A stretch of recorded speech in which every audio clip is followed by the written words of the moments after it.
Hello friends, फिनर्स academy के official YouTube channel में आपका एक बार फिर स्वागत है। आज हम देख रहे हैं रेलवे एनटीपीसी के महत्वपूर्ण प्रश्नों की सीरीज का अगला पार्ट। इसके पहले हमने प्रीवियस पार्ट डाल चुके हैं। यदि आपने हमारे पार्ट नहीं देखे हैं तो आप प्लेलिस्ट में जाके वे सभी पार्ट भी देख सकते हैं।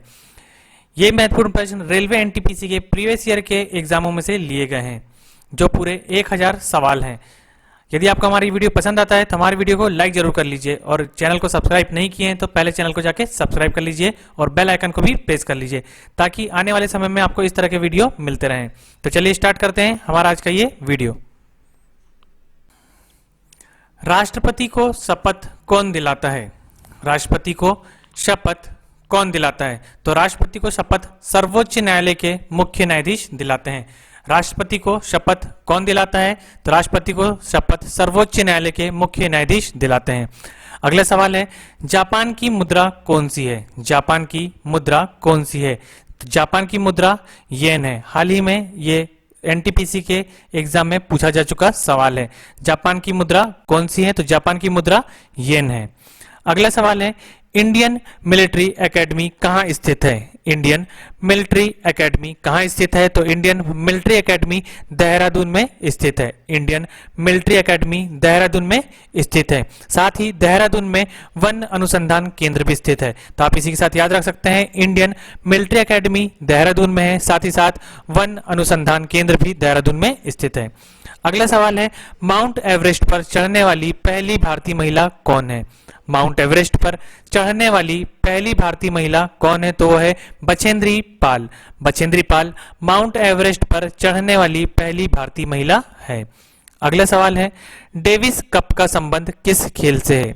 डेविस कप का संबंध किस खेल से है? तो इस कप का संबंध है टेनिस खेल से। तो टेनिस जो खेल है वो डेविस कप से संबंधित है। अगला सवाल है, माउंट एवरेस्ट पर 2 बार चढ़ने वाली पहली भारतीय महिला कौन है? माउंट एवरेस्ट पर चढ़ने वाली पहली भारतीय महिला कौन है? तो उनका नाम है संतोष यादव। संतोष यादव वो पहली महिला है जो माउंट एवरेस्ट पर 2 बार चढ़ी है। संतोष यादव माउंट एवरेस्ट पर 2 बार चढ़ने वाली पहली भारतीय महिला है। अगला सवाल है, सर्वोच्च न्यायालय का मुख्य न्यायाधीश कब तक अपने पद पर रहता है? सर्वोच्च न्यायालय का मुख्य न्यायाधीश कब तक अपने पद पर रहता है? तो उनकी उम्र है 65 वर्ष की आयु तक।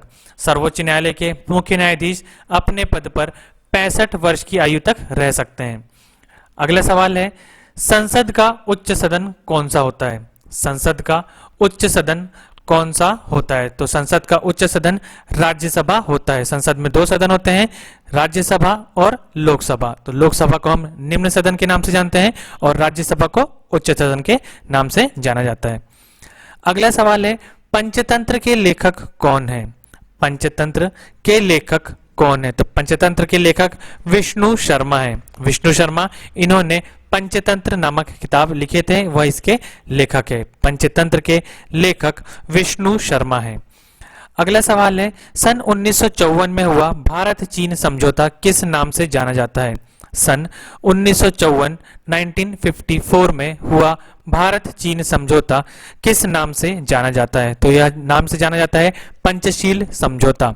भारत चीन समझौता जो 1954 में हुआ था वो पंचशील समझौते के नाम से जाना जाता है। तो सन 1954 में हुआ भारत चीन समझौता ये पंचशील समझौते के नाम से जाना जाता है। यदि आपसे पूछा जाए पंचशील समझौता कब हुआ था, तो ये हुआ था 1954 में। और ये समझौता किसके बीच हुआ था? तो ये हुआ था भारत और चीन के बीच।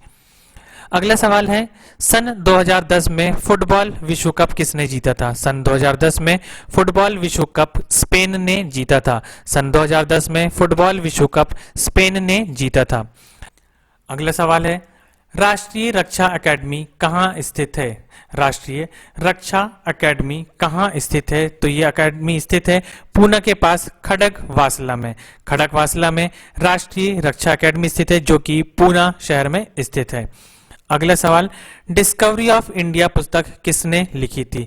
डिस्कवरी ऑफ इंडिया ये पुस्तक किसने लिखी थी? तो ये पुस्तक के लेखक थे पंडित जवाहरलाल नेहरू। पंडित जवाहरलाल नेहरू आजाद भारत के पहले प्रधानमंत्री रहे हैं और इन्होंने डिस्कवरी ऑफ इंडिया ये किताब लिखी थी। तो डिस्कवरी ऑफ इंडिया ये किताब इन्होंने जेल में रहते हुए लिखे थे। अगला सवाल है, एक स्वस्थ मनुष्य का हृदय 1 मिनट में कितनी बार धड़कता है? एक स्वस्थ मनुष्य का हृदय 1 मिनट में कितने बार धड़कता है? तो ये धड़कता है 72 बार, 72 टाइम्स। एक स्वस्थ मनुष्य का हृदय 1 मिनट में 72 बार धड़कता है। अगला सवाल है, भारत में पहली बार जनगणना कब हुई थी? ये जनगणना पर आधारित सवाल है। भारत में जनगणना कब हुई थी? तो भारत में जनगणना हुई थी सन 1872 में। सन 1872 में भारत में पहली बार जनगणना हुई थी। अगला सवाल है, डबल फॉल्ट। डबल फॉल्ट ये शब्द किस खेल में प्रयुक्त होता है? तो आपको बताना है डबल फॉल्ट शब्द किस खेल में प्रयुक्त होता है। तो इसका सही जवाब है टेनिस खेल में। डबल फॉल्ट शब्द टेनिस खेल में प्रयुक्त होने वाला शब्द है। अगला सवाल है, भारतीय थल सेना के पहले भारतीय सेनाध्यक्ष कौन थे? भारतीय थल सेना के पहले भारतीय सेनाध्यक्ष कौन थे? तो भारतीय थल सेना के पहले भारतीय सेनाध्यक्ष जनरल के.एम. करियप्पा थे। General K M. Kariappa. General K M. Kariappa ये भारतीय थल सेना के पहले भारतीय सेनाध्यक्ष थे। अगला सवाल है, लाई हरोबा किस राज्य का लोक नृत्य है? लाई हरोबा किस राज्य का लोक नृत्य है? तो ये लोक नृत्य है मणिपुर राज्य का। लाई हरोबा यह मणिपुर राज्य का लोक नृत्य है। अगला सवाल है, भारत के किस राज्य में रबर का सबसे अधिक उत्पादन होता है? भारत के किस राज्य में रबर का सर्वाधिक उत्पादन होता है? तो उस राज्य का नाम है केरल। भारत के केरल राज्य में रबर का सर्वाधिक उत्पादन होता है। अगला सवाल, कोलकाता किस नदी के किनारे बसा है? कोलकाता किस नदी के किनारे बसा है? तो ये बसा है हुगली नदी के। कोलकाता हुगली नदी के किनारे बसा हुआ एक शहर है। अगला सवाल है, पौधों में जीवन होता है यह किस भारतीय वैज्ञानिक ने बताया था? पौधों में जीवन होता है यह किस भारतीय ने बताया था? तो उन भारतीय वैज्ञानिक का नाम था जगदीश चंद्र बसु। पौधों में जीवन होता है यह बताने वाले वैज्ञानिक का नाम था जगदीश चंद्र बसु। जगदीश चंद्र बसु ने ही बताए थे पौधों में जीवन होता है। अगला सवाल, महात्मा गांधी द्वारा साबरमती आश्रम कहाँ स्थापित किया गया? महात्मा गांधी द्वारा साबरमती आश्रम कहाँ स्थापित किया गया? तो यह स्थापित किया गया अहमदाबाद में। तो साबरमती आश्रम कहाँ पर है? तो यह है अहमदाबाद, गुजरात में।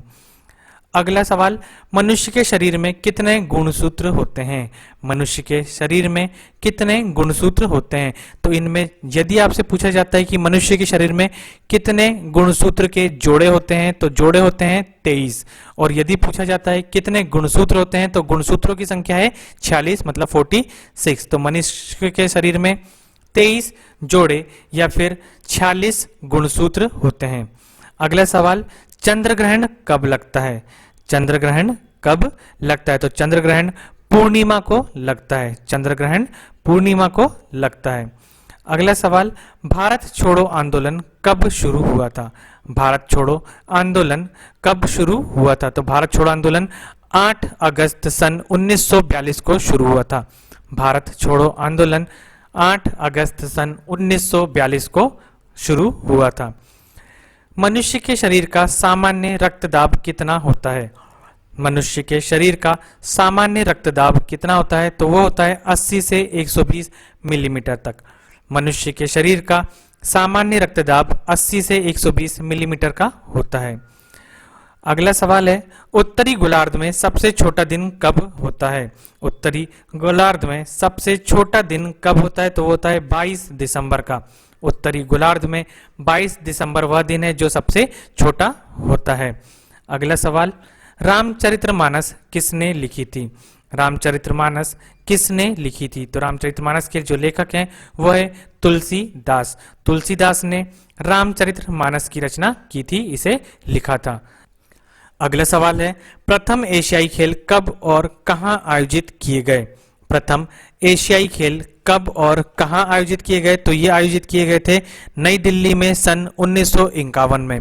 सन 1951 में नई दिल्ली में प्रथम एशियाई खेल आयोजित किए गए थे। 1951 नई दिल्ली में प्रथम एशियाई खेल का आयोजन किया गया था।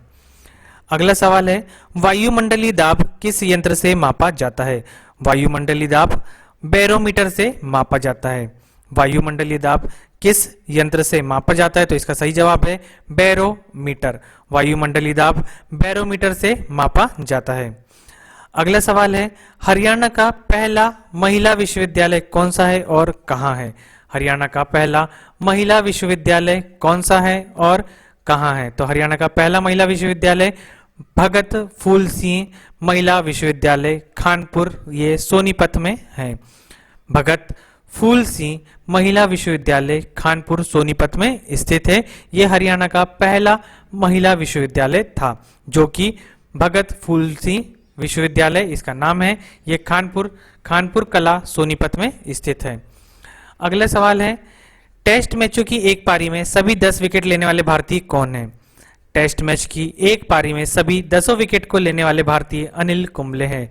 टेस्ट मैच की एक पारी में सभी 10 विकेट लेने वाले भारतीय अनिल कुंबले हैं। अगला सवाल है, सन 2018 में फुटबॉल विश्व कप कहाँ हुआ था? सन 2018 में फुटबॉल विश्व कप रूस में हुआ था। सन 2018 में फुटबॉल विश्व कप रूस में हुआ था।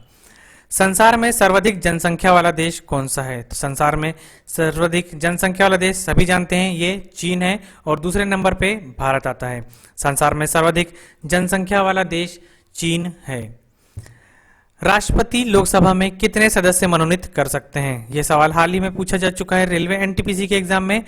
राष्ट्रपति लोकसभा में कितने सदस्य मनोनीत कर सकते हैं? तो वो कर सकते हैं 2 सदस्य। राष्ट्रपति लोकसभा में 2 सदस्यों को मनोनीत कर सकते हैं। सर्वग्राही रक्त समूह कौन सा है? सर्वग्राही रक्त समूह कौन सा है? तो वो है ए बी। सर्वग्राही रक्त समूह ए बी है। यह सवाल भी हाल ही में एनटीपीसी के एग्जाम में पूछा जा चुका है। असहयोग आंदोलन किस वर्ष शुरू हुआ था? असहयोग आंदोलन किस वर्ष शुरू हुआ था? तो ये शुरू हुआ था सन 1920 में। असहयोग आंदोलन सन 1920 में शुरू हुआ था। पेनाल्टी स्ट्रोक किस खेल में प्रयुक्त होने वाला शब्द है? पेनाल्टी स्ट्रोक किस खेल में प्रयुक्त होने वाला शब्द है? तो ये शब्द है हॉकी में प्रयुक्त होने वाला शब्द। पेनाल्टी स्ट्रोक हॉकी में प्रयुक्त होने वाला शब्द है। अगला सवाल है, भारतीय संसद का निम्न सदन कौन सा होता है? भारतीय संसद का निम्न सदन को हम लोकसभा कहते हैं और उच्च सदन को हम राज्यसभा कहते हैं। अगला सवाल है, सिख धर्म की स्थापना किसने की थी? सिख धर्म की स्थापना गुरु नानक देव ने की थी। यह सवाल भी हाल ही में एनटीपीसी में 28 तारीख की शिफ्ट में पूछा जा चुका है। सिख धर्म की स्थापना किसने की थी? तो गुरु नानक देव ने इसकी स्थापना की थी। अगला सवाल है, भारत में जनगणना कितने वर्ष बाद होती है?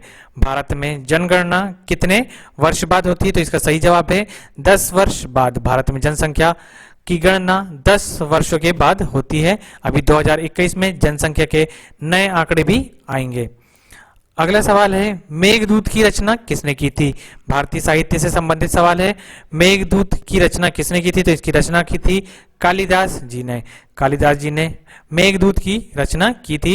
यह हिंदी साहित्य और भारतीय हिंदी साहित्य से संबंधित सवाल है जो रेलवे के एग्जामों में पूछा जाता है। मेघदूत की रचना किसने की थी? तो इसकी रचना की थी कालिदास जी ने। भारत की स्वतंत्रता के समय ब्रिटेन का प्रधानमंत्री कौन था? भारत की स्वतंत्रता के समय ब्रिटेन के प्रधानमंत्री क्लेमेंट एटली थे। भारत की स्वतंत्रता के समय ब्रिटेन के प्रधानमंत्री क्लेमेंट एटली थे। अगला सवाल है, एक्जिमा रोग शरीर के किस अंग को प्रभावित करता है? एक्जिमा रोग शरीर के किस अंग को प्रभावित करता है? तो ये प्रभावित करता है त्वचा को। एक्जिमा रोग शरीर के त्वचा वाले अंग को प्रभावित करता है। स्काउट एंड गाइड संस्था की स्थापना किसने की थी? स्काउट एंड गाइड इस संस्था की स्थापना रॉबर्ट बाडेन पॉवेल ने की थी। स्काउट एंड गाइड इस संस्था की स्थापना रॉबर्ट बाडेन पॉवेल ने की थी। अगला सवाल है, संसार का सबसे बड़ा महासागर कौन सा है? संसार का सबसे बड़ा महासागर प्रशांत महासागर है। संसार का सबसे बड़ा महासागर प्रशांत महासागर है। अगला सवाल है, पेनाल्टी किक शब्द किस खेल में प्रयुक्त होता है? ये जो पेनाल्टी किक शब्द है ये फुटबॉल खेल में प्रयुक्त होने वाला शब्द है। फुटबॉल में पेनाल्टी किक ये शब्द प्रयोग किया जाता है। रणजी ट्रॉफी का संबंध किस खेल से है? तो ये सभी जानते हैं, रणजी ट्रॉफी ये क्रिकेट से संबंधित शब्द है। रणजी ट्रॉफी का संबंध क्रिकेट से है। अगला सवाल है, ज्ञानपीठ पुरस्कार किस क्षेत्र से संबंधित है? ज्ञानपीठ पुरस्कार किस क्षेत्र से संबंधित है? तो इस क्षेत्र का नाम है साहित्य से संबंधित है। ज्ञानपीठ पुरस्कार साहित्य से संबंधित क्षेत्र से ये संबंधित पुरस्कार है। साहित्य से संबंधित पुरस्कार ज्ञानपीठ पुरस्कार है। भारत का सर्वोच्च खेल पुरस्कार कौन सा है? भारत का सर्वोच्च खेल पुरस्कार राजीव गांधी खेल रत्न पुरस्कार है। राजीव गांधी खेल रत्न पुरस्कार ये भारत का सर्वोच्च खेल पुरस्कार है। तो ये थे रेलवे एनटीपीसी के प्रीवियस ईयर में पूछे जा चुके सवाल, और इसी से संबंधित सवाल अभी भी एग्जाम में आ रहे हैं। यदि आपको हमारी वीडियो पसंद आता है तो हमारे वीडियो को लाइक जरूर कीजिए, चैनल को सब्सक्राइब कीजिए और वीडियो को शेयर करना बिल्कुल भी ना भूलें। मिलते हैं अगले वीडियो में। Thank you.